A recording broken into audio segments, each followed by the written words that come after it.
2020 കരിപ്പൂർ എയർപോർട്ടിൽ അപകടത്തിൽപ്പെട്ട വിമാനത്തിന്റെ തകർന്ന ഭാഗങ്ങൾ ഡൽഹിയിലേക്ക് കൊണ്ടുപോയി.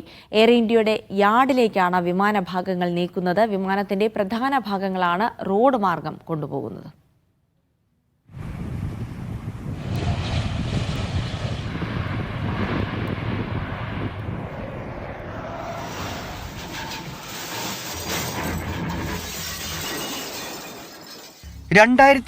ഓഗസ്റ്റ് 7 നീറുന്നോർമ്മയായിരുന്നു കരിപ്പൂർ എയർപോർട്ട് പരിസരത്തെ ഈ വിമാനഭാഗങ്ങൾ.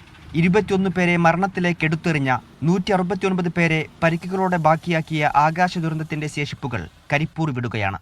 വിമാനത്തിൽ ശേഷിക്കുന്ന ഭാഗങ്ങളാണ് റോഡ് മാർഗം ഡൽഹിയിലേക്ക് കൊണ്ടുപോകുന്നത്. മറ്റുള്ളവ ലാൻഡ് അക്വിസിഷൻ ഓഫീസിനടുത്തു തന്നെ സൂക്ഷിക്കും. എയർ ഇന്ത്യയുടെ അന്വേഷണ വിഭാഗത്തിലേക്കാണ് വിമാനഭാഗങ്ങൾ മാറ്റുന്നത്. ശേഷം ഏവിയേഷൻ വിദ്യാർത്ഥികളുടെ പഠനത്തിനും യന്ത്രഭാഗങ്ങൾ ഉപയോഗിക്കും. റൺവേയിൽ നിന്ന് തെന്നിമാറി 35 മീറ്ററോളം താഴ്ചയിലേക്ക് പതിച്ച വിമാനം 3 പിളർന്നിരുന്നു. മീഡിയ 1 മലപ്പുറം.